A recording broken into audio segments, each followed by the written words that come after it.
Some considerable percentage of human beings are asleep, always, and many are awake.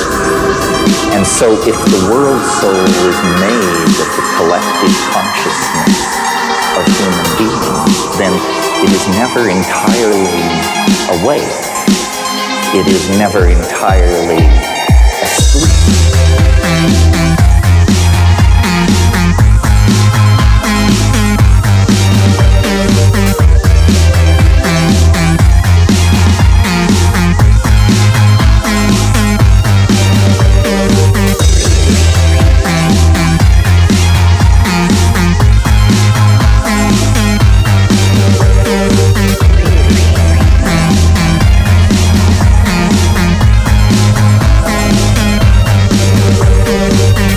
Existence, the physical universe, is basically playful. There is no necessity for it whatsoever. It isn't going anywhere. That is to say, it doesn't have some destination.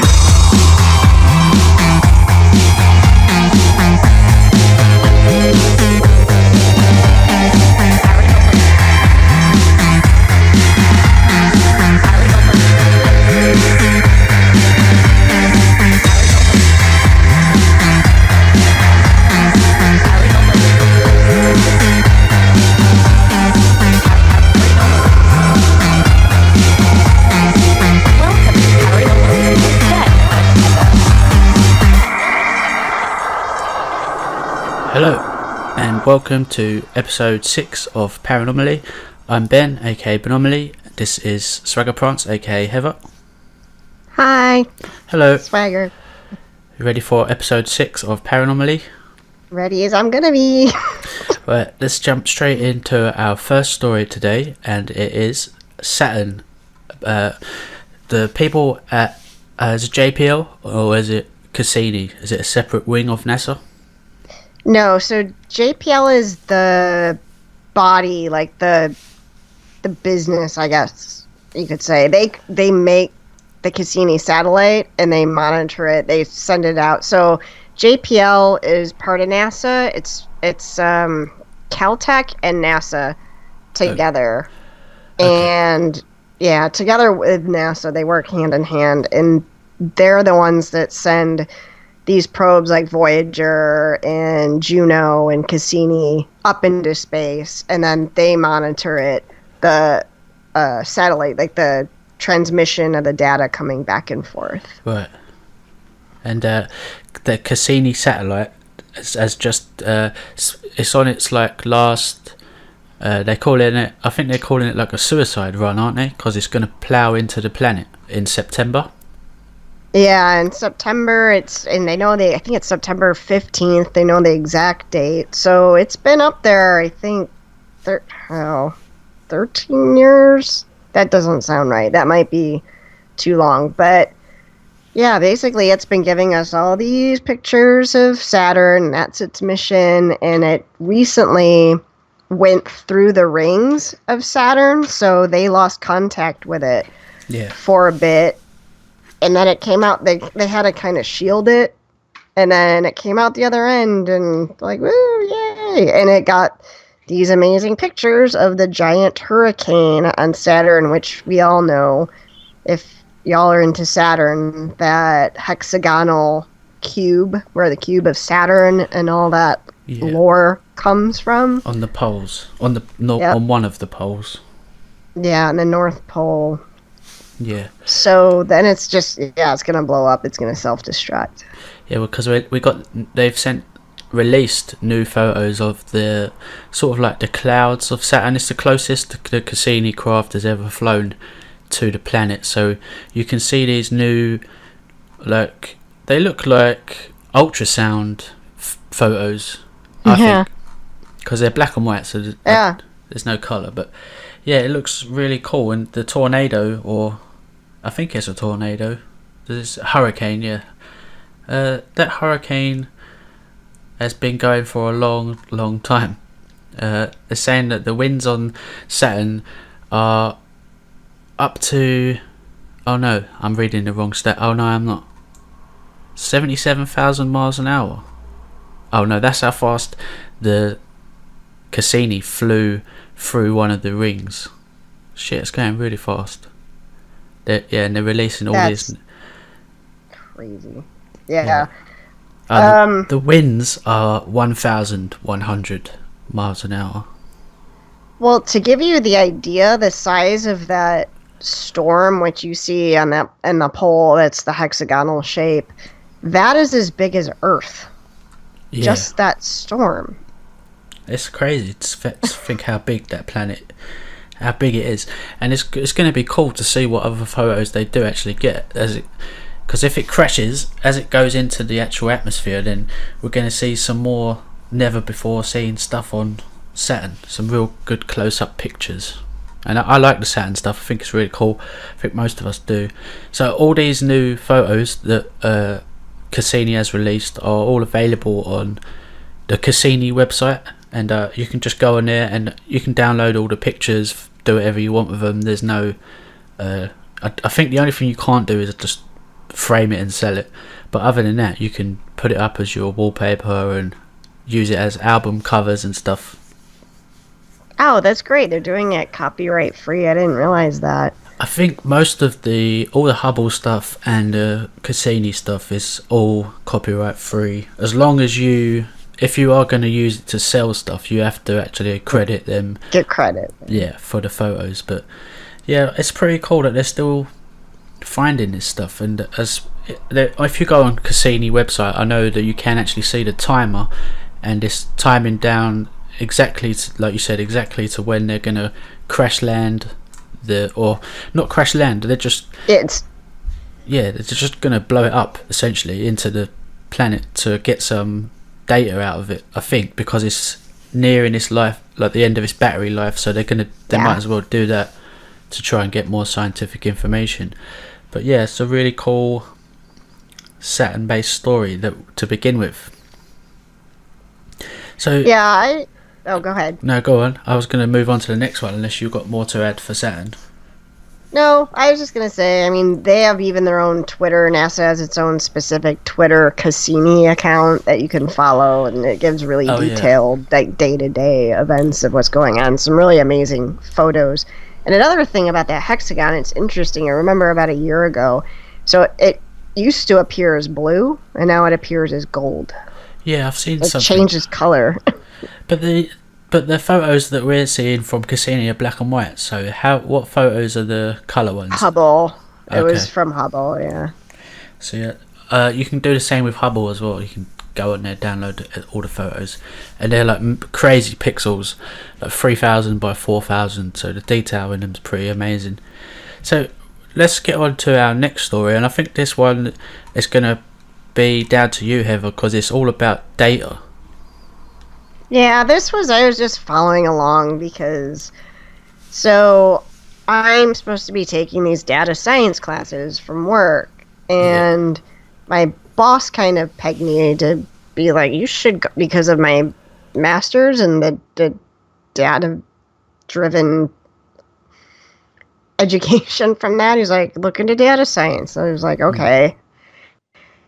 And it's basically everything that we hear about, like, oh, Facebook's taking all your information, blah, blah, like, you know, all that conspiracy theory kind of stuff that we hear about is data science. It's it's big data. So Tim O'Reilly, he actually is like I don't want to say that. I don't think he's termed as like the father of data science or big data, but he coined open source and Web 2.0, which I remember when I was studying. Web 2.0 is basically when they took the internet is something that you go on and you look for stories to kind of an interactional sort of thing, where now you have these apps that interact back to you and start relying on AI and when I say AI, everyone freaks, but machine learning Yeah. kinds of things. And I was just following him on Twitter, and TED Talks had this whole, I guess that it was TED. It was the TED 2017 conference, and following all these really kind of interesting tweets, like what? Oh, instead of asking how smart we can make machines, how about asking how smart our machines can make us? Yeah. Said Tom Gruber. He's the founder of Siri. So it's this kind of thing. Humanistic AI. AI should give us superhuman abilities to augment human intelligence, said the same guy. Yeah. What's like cybernetics? So, yeah, it's a lot of that. And it really is. I mean, it kind of takes it's scary, and it's not, because you see that everything people say about, yeah, Facebook's taking all your data, Google's listening to you, blah, blah, blah, you know, all the shit you hear on Alex Jones and stuff. It is totally true, and you learn it's true because I've seen these case studies, and down to your grocery card. A lot of people won't use those grocery discount cards we have. I'm sure you have them. Yeah. You swipe them. Cards.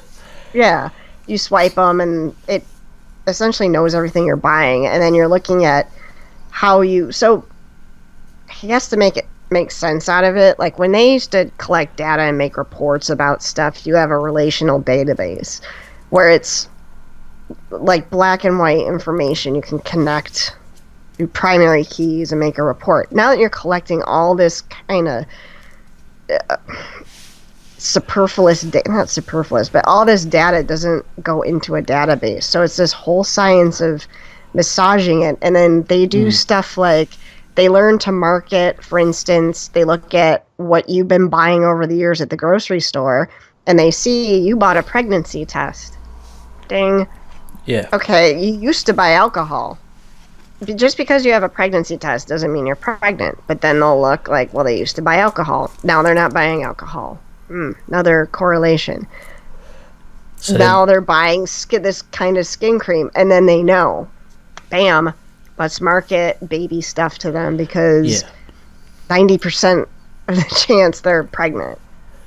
It's pretty cool though, in a way. It's not necessarily a bad thing. Like, if you're... That's what I'm saying. Yeah, it's not... I mean, it's stuff that, you know, in our circles, we hear like, oh my God, they're collecting... It is... I mean, yes, they are. They're collecting it, but they're always going to collect it. It's called marketing, advertising.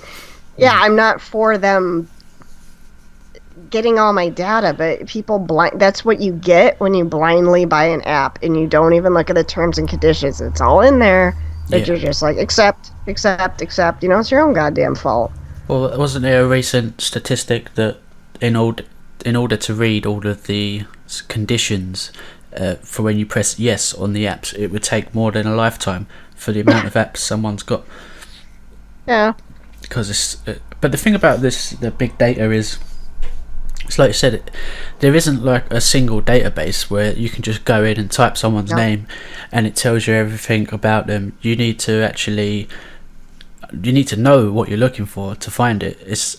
And that data is available to anyone. I'm pretty sure you can pay someone or pay a certain fee to get into like a database for, say it was pregnancy tests, then you can access the data for pregnancy tests if you really want to. Absolutely. Yeah. And that's the thing with data scientists. That's why they're different than, say, just somebody that queries SQL databases all day, because they have to have a special skill set where they understand how to take data that's not in a regular relational database. They have to collect it. They have to make sense out of it. You have to have both engineering and artistic capabilities, which usually don't come hand in hand with one person just because of the way the brain functions. And they have to have that make sense to somebody that says, this is the data that we have and this is how you're going to solve your problem. So it's interesting. Well, and it's like, in a way, it's kind of like how the brain works, because without actually thinking about what you're thinking about, you are accessing all the different points of data to make decisions and to make thoughts up. So this is where big data is important for artificial intelligence, because to enable AI to learn, it's gonna have to have access to the kind of data that we might not think is really relevant, but in the big scheme of collecting data, it will actually add up to being a part of intelligence, I think. So it's quite cool. Like, in a way, this could be a good thing for computers, like developing some sort of intelligence and working out problems that humans can't work out yet, because we can't manage the amount of data needed to work out big questions like climate change and things like that.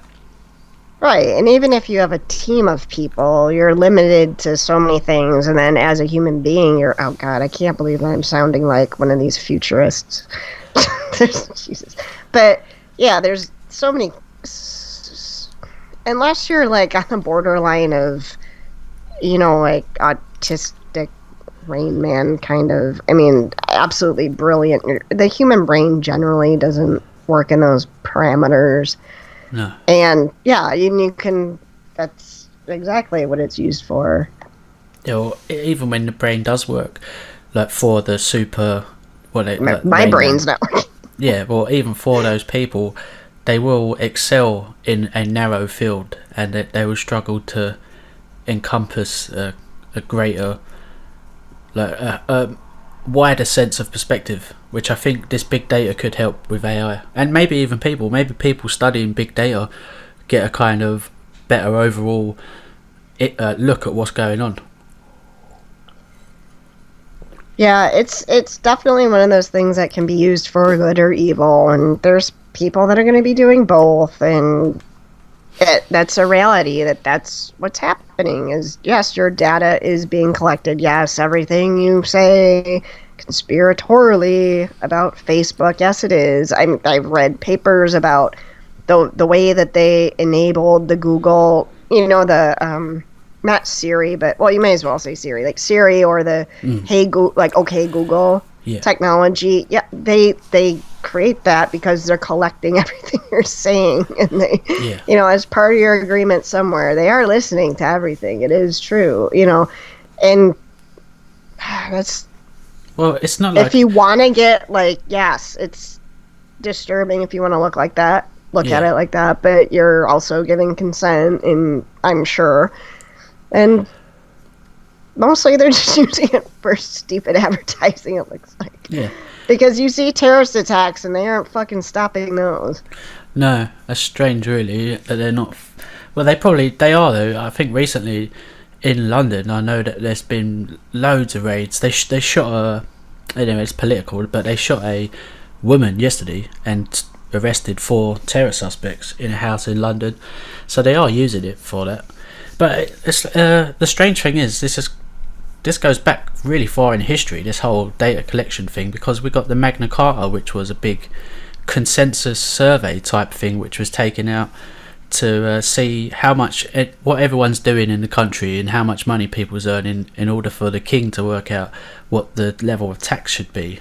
And so that goes back, I'm not sure how old that is, but that's really old. So it is important, and in an historical sense, the data we collect now will be the future that people look back on, and they'll probably judge us on our data, on our yeah, and that's a big part of my master's. My focus was in archival studies, because past is prologue, and that is exactly it. And then you have to look into who's collecting this stuff for the future, and they can give their own bent on it. And then centuries from now, you're going to see a history that was created by people. So there's a whole code of ethics that you're supposed to follow in library science and archival studies, that you're not supposed to do that, but by human nature, who knows what's going on. But that's, the perception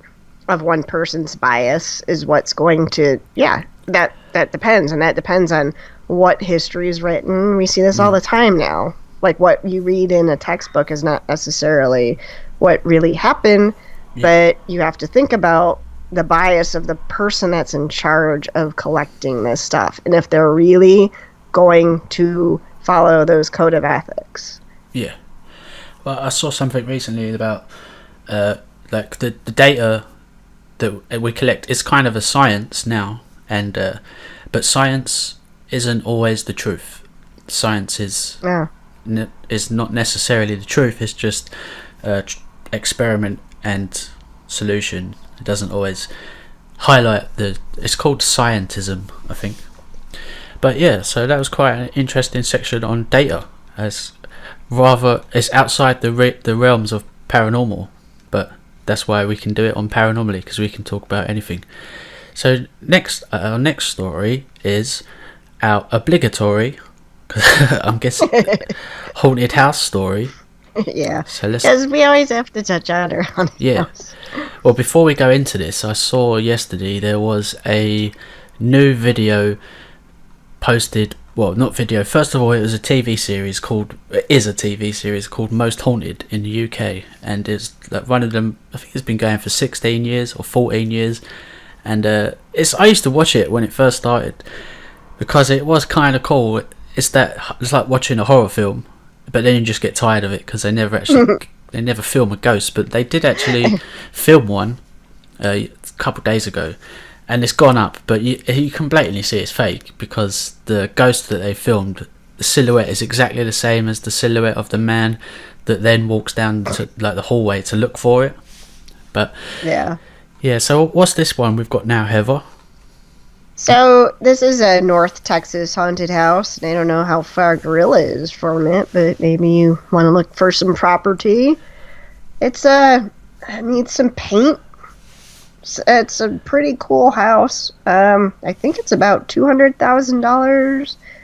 Yeah. No, it's actually $125,000, which is not bad, but that's maybe because I'm skewed from living in Southern California, and you are in London. And yeah, that's well cheap. Yeah, our prices are comparable, so 125. It's like the house. It's like built on top of the foundation. If they're foundations, or it's got like some really pretty cool wall that the house is sitting on. Yeah, I like it. Yeah. It's actually a beautiful house if you fix it up, but I guess people are spending $200 a night to stay here, and it's for sale now. So it's in Mineral Wells, west of Fort Worth. It is, there's a stipulation. You can't do any kind of spirit cleansing ceremonies at all, so don't even try it. No you Ouija cannot boards. remove anything from the house.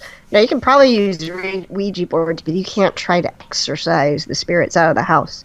Oh yeah, it says or it will anger the ghosts. The story says. So I don't thought they would have bumped the price up if it's a haunted house, and that's I the selling would have point. done the same. But then it's got to be a real shithole. Yeah, there's a market for everyone. So I'm sure there are people out there that have got enough money to burn that might want to buy a haunted house in Texas. I can't see anything actually about the details of the haunting in the story. Can you?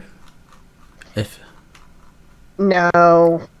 And it kind of reminds me of that story we did a couple weeks ago of that Ohio house that kind of got a lot of media attention and went like mainstream media. Oh, I'm not Ohio, Indiana. And then the guy from our equivalent of that haunting, like one of those history, quote unquote, channel haunting shows, bought it. And then they ended up tearing it down. Kind of reminds me of that. But yeah, it doesn't, I mean, you'd think something like that would be more marketable than this, because I don't, what are y'all seeing? I mean, to me, it looks like you're probably getting some creaking because of the way this foundation is built, and the house looks like it's about to fall down. But yeah, well, they should put up some sort of, because if this is the unique selling point to this house, which I'm assuming it is, they should really like put some sort of, they should maybe have a photo up of what's been captured or some noises of what's going on in the house, some paranormal activity. It definitely looks like the sort of place that would be haunted. There's a website that it's available for sure for American houses. I don't think they do internationally, but it's called diedinthishouse.com, and I've actually used it. I looked at my parents' house, and then I looked at a house that I was really considering to see, and it is pretty accurate, and it will tell you everybody that lived in that house, and it tells you if anybody's died in that house. It also tells you if there's any meth activity, because if you're making meth in a house, that can really, like, actually get into the walls and just be It's strange. I think hazardous. we sort of talked about that before. Like, see, if someone dies in that location, does that necessarily mean that they would haunt that location? Because there's people that there'd be ghosts in roads sometimes where. Yeah, you'd think they'd be everywhere. Yeah. I mean, think about it. Yeah. But then that's the thing. I've still not seen any really good evidence. I want to see some good ghost stuff, because I think it would be pretty cool, especially if you could actually communicate with the ghost, and then you could find out a bit more. Maybe it seems like ghosts would have, if they are around, they should kind of still be learning, still be active mentally, rather than be a kind of fixed, like, staying, because they say, like, if a kid dies, for instance, you'll always see it's a kid ghost, but why aren't they still kind of learning or developing? So that would, if they are, that would kind of explain when the little kids get possessed and they're like some sort of demon voice. I think we covered exorcism with that little girl that was talking like a 70-year-old man. Yeah. So it seems really strange to me, but it's cool nevertheless. And it's for that money. If I had that money, I'd definitely buy it. I wouldn't matter. 125 grand. That'd probably be worth, like, in 10 years, that'd be worth $1 million. The way house prices are going.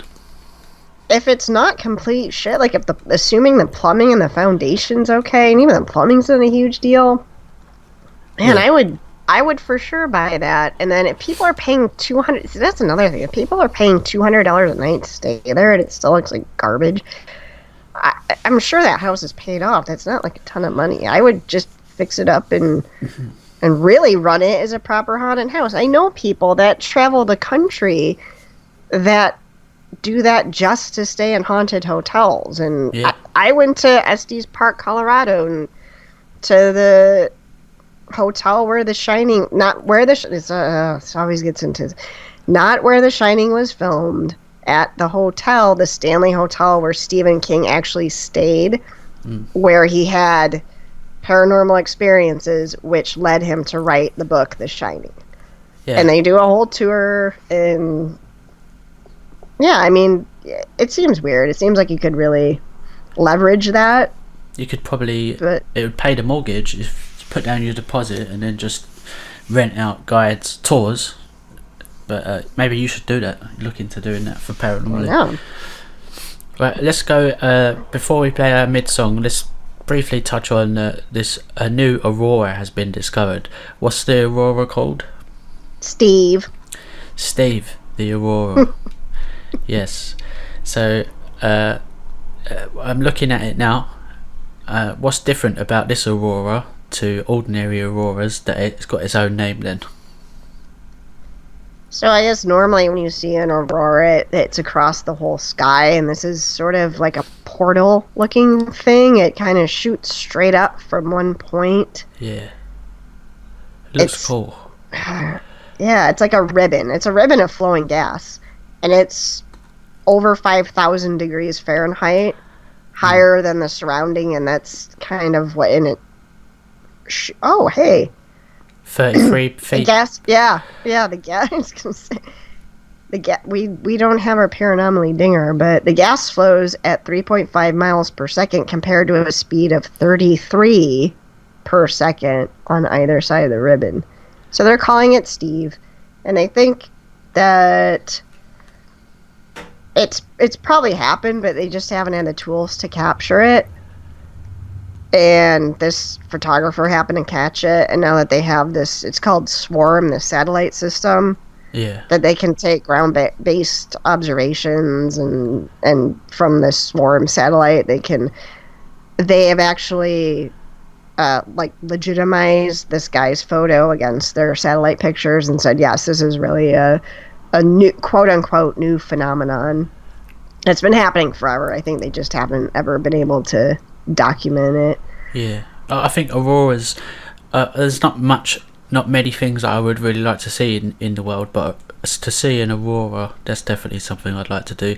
I've even looked at going to Norway and Svalbard, because they're the best places to go and see it. Well, close to me, you can probably see it in Alaska or North America somewhere, Canada maybe. I'm not too sure on that, but yeah, it'd be cool to see. But those trips are really expensive. Yeah, in Michigan, actually, like apparently in northern Michigan, you can see them. So next time I go home, it's still to get there from where my family is in Michigan is still 10-hour drive, and that's not guaranteeing that you're going to see anything. Yeah. But there are places in the United States you can see them. I think North Dakota. Yeah, North Dakota. Well, Alaska, but yeah, again, it's. Yeah, I've always wanted to see an aurora.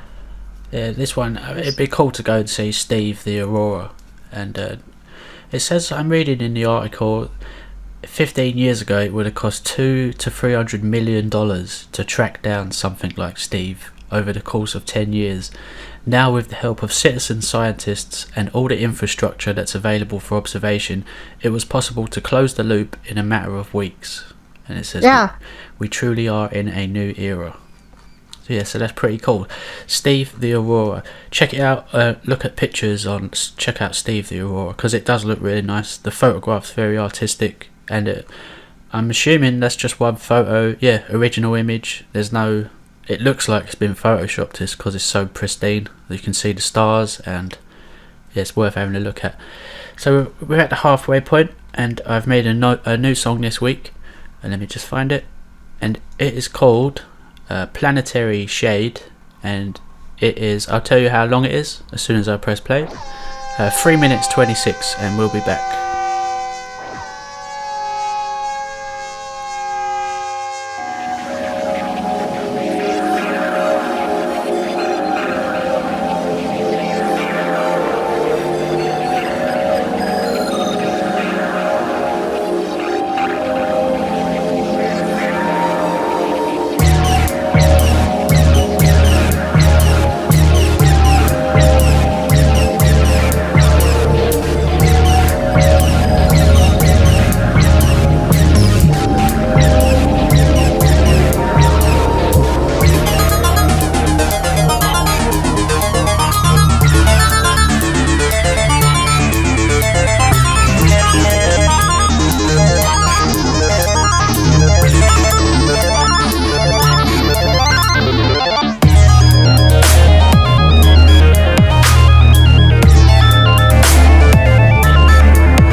So that was Planetary Shade. I finished that one this week.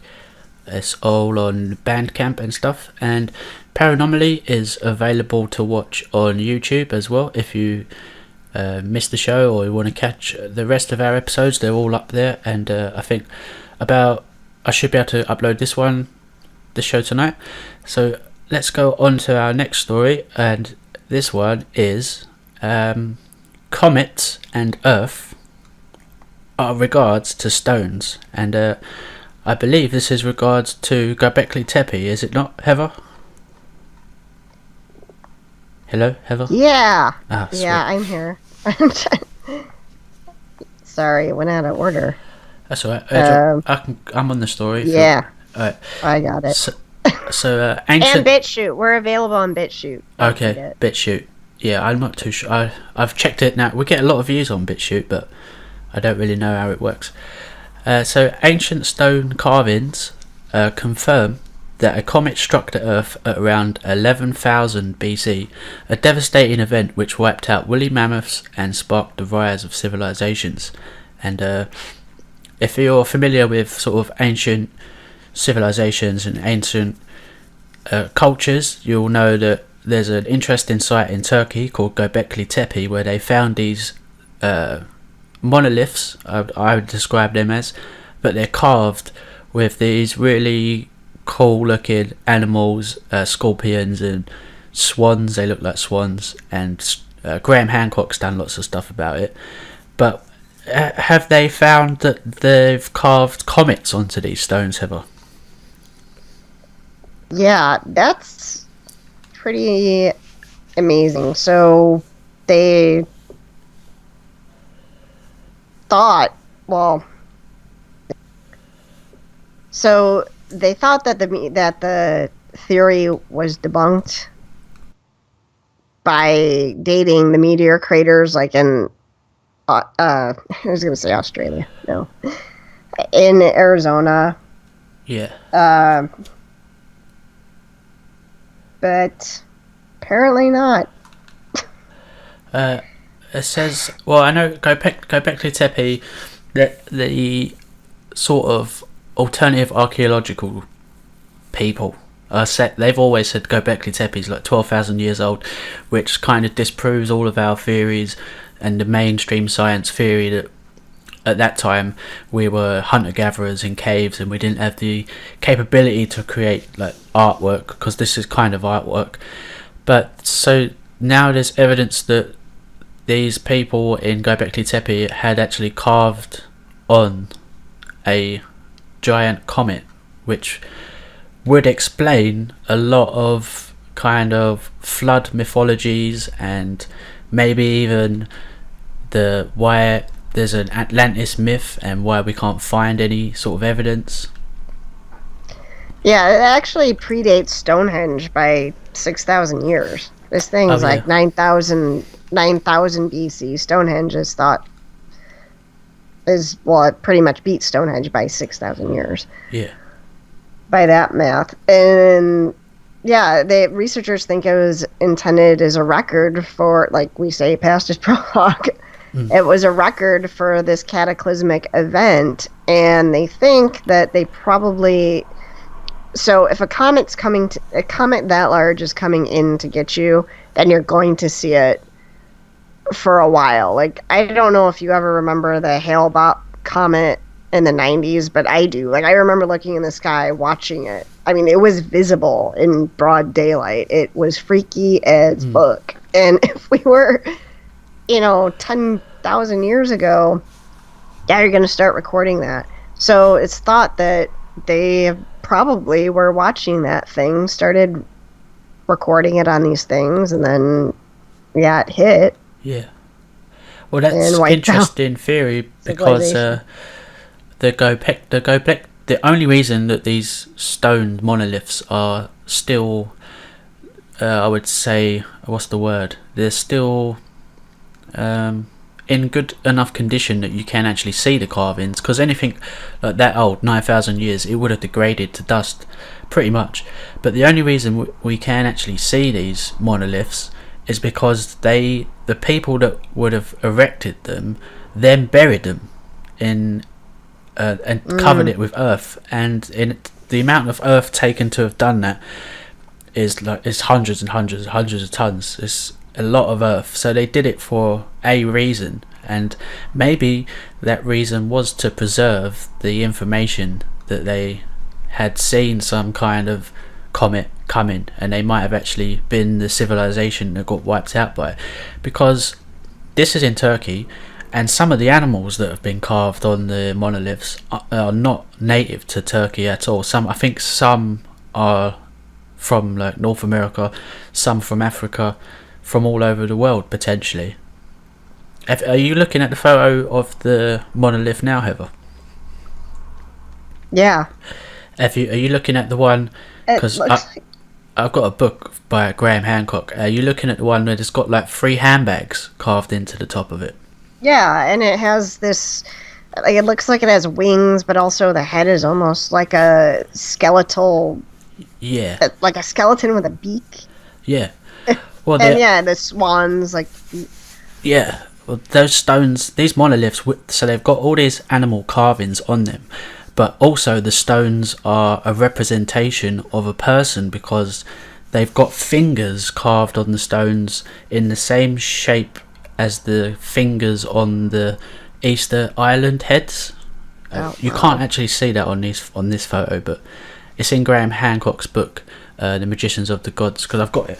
And those 3 handbags that have been carved into the top. So this is a 9,000-year-old stone carving of what looks like 3 handbags. Those 3 handbags have occurred in like ancient Sumeria, ancient Egypt, and loads of ancient cultures, and no one really knows what they are. Have you heard of the Epic of Gilgamesh? Yeah. I have heard. Yeah. Well, there's a theory, or there's carvings of him coming out of the ocean, and this is like the guy. It's kind of like the Prometheus theory, but there was a kind of god-like creature that gave human knowledge, and he's coming out of the ocean with one of these bags. And Graham Hancock's matched. I think Graham Hancock was the first person to kind of find that these types of handbag things, because that's the best thing. I would like to describe it in a more like intelligent way, but they look like handbags. They look like handbags. Yeah. Yes.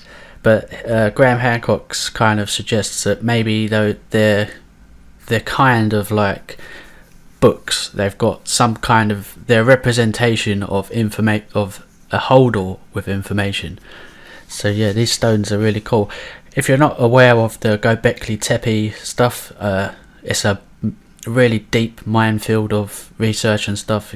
You'll get onto, everyone's covered it, like Joe Rogan, Graham Hancock, and people like that. So yeah, it's definitely worth looking at. And I like that they might have recorded comets in a way to kind of warn the future, or maybe they just did it as if a way to say like, oh well, we got nothing else to do, it's coming. So let's go on to go on, what was you gonna say? Oh yeah, no, it's interesting that they took the time to bury it, because they may have known how the earth works, and then it kind of sloughs off stuff pretty fast. I don't know if you've ever read The World Without Us, but it kind of goes into, all right, if humankind died and weren't around to handle power plants and nuclear sites and all this stuff, like the time frame that it takes to actually sort of regenerate from us living is not that long. And this is taking into consideration there's no one to run a nuclear power plant and that thing goes off. Yeah. So the fact that they had that wherewithal to bury it, to preserve it, is really quite amazing if you think about it. Yeah, especially, I mean, because I think it's almost proven, just because the amount of earth it would have taken, that they deliberately covered up their own. They had to have known. Yeah, right. The reason's still like it's conjecture why they did it, but it's even the mainstream archaeological people, they agree that these were buried, and possibly for preservation for future generations, but we don't know. There's loads of other theories. They could have buried it, another culture could have come along and buried it because they didn't like it, and things like that. But yeah, let's go on to our next story, which is an exorcism hits Coronation Street. And Coronation Street is a what's the word? It's like a TV drama. It's been on TV. It's like a soap opera. That's like it, we have soap soap operas. Yeah. It's a, My mom loves it. oh, it's been going for probably 30, 40 years. I'm not sure. Might have been I going. think we've actually talked about it before, and I said 30 or 40 years trying to be like exaggerating, but it's actually since the 60s. It's like Shit. a long time. It's Yeah. way over 30. Oh, it's set in like northern England. I think that's Coronation Street. I've never watched it, I must say, but it's on TV every day. I think it's a daily soap opera, and so they're reporting an exorcism, are they?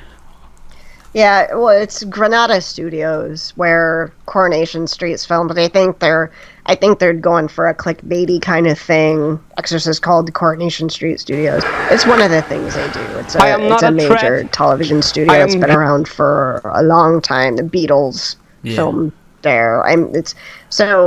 Granada Studios reportedly suffered from paranormal activity for years, with some believing it may be haunted by former stars who worked there. Because that's exactly what I'm going to do in IT when I die. I'm gonna come back and I'm gonna haunt my workplace. It's going to be the first thing in my mind. I know. If you was you wouldn't have heard it, Heather, but there was, because I'm on that website, it just a clip jumped in of someone performing the exorcism in the studio, and he's standing in a huge studio, and he's sort of walking around sprinkling salt, and he's saying, "I'm not a threat, come out," or whatever exorcisms do. But yeah, it's a strange one. It's surprising that they have actually called in someone to exorcise a studio. Well, yeah, I guess what happened was they're gonna have a major. They're gonna have this party that a lot of bands are supposed to play, and there's one band that refused to play until they did an exorcism of it. So yeah, I guess they're doing rehearsals, and they said, "Hey, like this weird shit it's been purportedly haunted for years."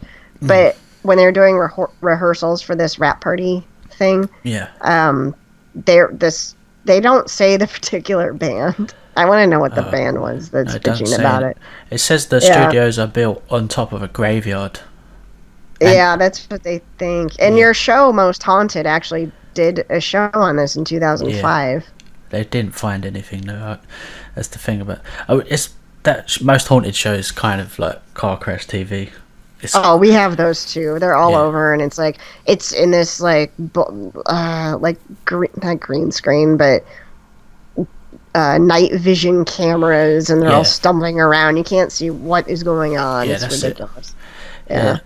So it's strange that it's weird that there are. So I'm assuming they've paid this exorcist money, so there must be kind of like some sort of website you can go on where you can buy an exorcist and he'll come and do an exorcism on a place for you, which is, I find it odd. And looking at the photos of him standing in the middle of a giant empty studio, it does look odd, very odd. He looks kind of scary himself standing there. It's a creepy studio just looking at it. Yeah. I've been in like studios, and that's an exceptionally creepy film studio.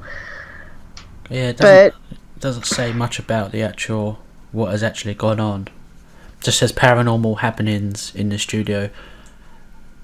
Strange one. I'm going out on a limb, and I'm thinking maybe there's some prima donna in one of those bands that read that it's supposedly haunted, and was like, I'm not gonna go on unless you do an exorcism. Yeah. And then they're just probably trying to boost it for ratings for whatever this.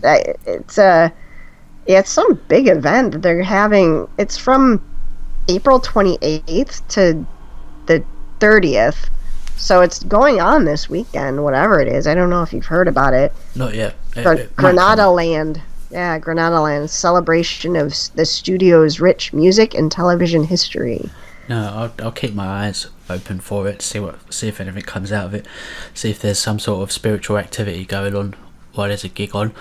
So next up on our stories today is a very well known, strange, anomalous place, and that is the Bermuda Triangle. And if you followed the Bermuda Triangle stuff, I don't think I need to explain it much, but obviously it's a place in the world where lots of strange stuff happens. Planes and boats go missing often, and statistically often. So it's even lots of scientists have actually looked into it, and one of the prevailing most accepted theories for why this is statistically a place where planes and boats go missing was because there are methane sort of, what do you call them, deposits under the ocean, and every now and again the methane sort of pops up from the bottom of the ocean and it makes the boats sink. Well, this wouldn't explain the planes go missing, but well, it's recently been debunked by a legitimate scientist. Her name is Helen Sersky from University College London, has found out, or is stating, that the breakup of gas bubbles from the ocean would actually make the boats rise, and it wouldn't create a big enough bubble to sink boats. So the myth, like the whole mythology surrounding Bermuda Triangle, is going to be ongoing for a very long time. And what do you think about this Bermuda Triangle stuff, Heva? Yeah, so it's been in lore for a long time. I mean, Shakespeare's The Tempest, they think was based off of a real-life Bermuda Triangle shipwreck that sort of enhanced the mystery around it. There was a pretty large story about the USS Cyclops, which was a 542-foot-long Navy cargo ship with 300 people on it that just disappeared. And, you know, scores and scores of events. And, yeah, that methane gas was they thought maybe it was the bubble came up and the bubble collapsed around it. But, you know, there's everything from aliens, Atlantis, sea monsters, reverse gravitational fields that are at work. What's interesting about the planes, though, because you're right, like the methane gas, there's planes that go down left and right around there. Lots of planes gone missing, never found. Yeah, and they say that in the area, there's no FAA, the kind of not governmental, it might be the wrong word, the agency that oversees, you know, they look into plane crashes and stuff. There's no one like really monitoring it, but there have been reports from pilots that they sort of go into an electronic fog, and they think like the plane almost works as an antenna, and it's bringing in some sort of like they have reports that they're in clouds, but there's no clouds. There's no weather, like actual weather activity. And they just get lost. Like they can't tell up from down when they're flying. And it's really weird. But then there's, you know, like Lloyd's of London, which is a maritime insurer. They don't recognize it as a hazard. No. So, yeah. So they're an insurer, and they don't actually recognize that, or the U.S. Coast Guard doesn't recognize it as an actual hazard. Yeah, it's probably because they are in insurance, isn't it? Because they don't want to pay out if something does happen there. Is that not how it works? If it's statistically... Well, no, they're basically saying, like, we don't find anything that's a risk, so we're okay with you doing it, which is interesting. Yeah, they don't think there's anything anomalous going on, but a lot of the pilot and the aviation stories are really interesting. Yeah, I've seen loads of those ones. I mean, going back far, long time as well. Like they're saying that, like you said with the clouds, I think there's World War II pilots. I think maybe, or it might not have been World War II, but it's going back a long time, and people have reported just being completely whited out with clouds that weren't there 1 second and were there the next second, and when they came out of the clouds they had lost an hour of time and stuff. Yeah, and even that's exactly right. And the newer reports from pilots that's exactly what they say, is we're in a cloud, and they're like, there's no weather activity there, there's no clouds there. Yet they're in a cloud. So that's why they think like whatever's going on, the plane is actually an antenna for this like electromagnetic It's a cool anomaly place. going on. I wouldn't like to go there, but it's No, I'm not going to risk it. I don't care if Lloyd's in London. No. It's like, well, we don't see anything. I remember. Do you remember that magician, David Copperfield? Was that the one? Yeah. The one that walked through the Wall of China. Yeah. I used to like him, and he did something in the Bermuda Triangle, and I remember it because I thought, fuck me, that is scary. I think he like disappeared from one platform and ended up on another platform. It made like a triangle of platforms, and they were all like hundreds of meters apart, and he disappeared on one and appeared on another one. Obviously he's doing tricks, but I don't know why that stuck in my memory. What's David Copperfield doing now? Is he still doing stuff? You know what? The last thing I heard allegedly, because I don't want to get him mixed up with another magician, but I'm 99% sure it's David Copperfield. A couple years ago, I think he had some sort of like sexual harassment case, and in Bermuda, actually, I think it was like in the Caribbean, some sort of pickle he had gotten himself into, and that's the last I heard of him. Well, he's a good magician, so he'll probably get out of it somehow. Yeah, So they good always point. do. Yeah, well, I like David Copperfield. So, have we got time for one more story? And which one shall we go for? Shall we go for Blood Falls in Antarctica, Teotihuacan Tunnel under the pyramids, or aliens in the solar system? What do you want to go for? Oh, I've been to Teotihuacan, and that's really interesting. That one. But the aliens, too. The aliens might take too long. Yeah, the aliens take too long. So let's look at the Teotihuacan story quickly. And there is a tunnel underneath one of the larger pyramids in Teotihuacan, and it was discovered a long time ago, I think in the 2005, something like that, when there was a big heavy rainfall. It uncovered a tunnel underneath the pyramids. So scientists have been in there looking for, they was hoping they would find the kings and queens of the Teotihuacan people, but they've just discovered four very strange statues, green statues with golden eyes and golden backpacks. It's not real gold, but still, they look like really cool small statues that they've found.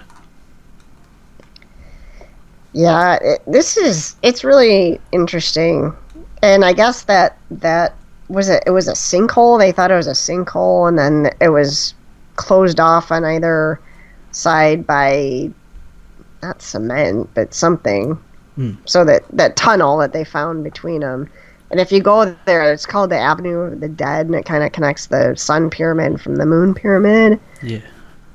And then that place it's really known for its obsidian. So I wonder if those things are carved out of obsidian. Well, they're green. I'm not sure if... Yeah, I have obsidian from there. That's greenish. Oh, it might be then. Yeah. I'm looking at the statues now. They look like little... They kind of look Indian. They look strange. They are strange looking miniature. They're not very big, but just for these statues to only have just been found, and Teotihuacan in Mexico is obviously a really big archaeological site, and it's still finding these cool things. I like that they got backpacks. That's actually how they're described. The statues have backpacks that are made of gold. So we have reached the end of today's show, and hope you enjoyed it, everyone. Thanks for listening. Find us on YouTube and stuff. See you later, Heva. All right, bye, Ben. Thanks.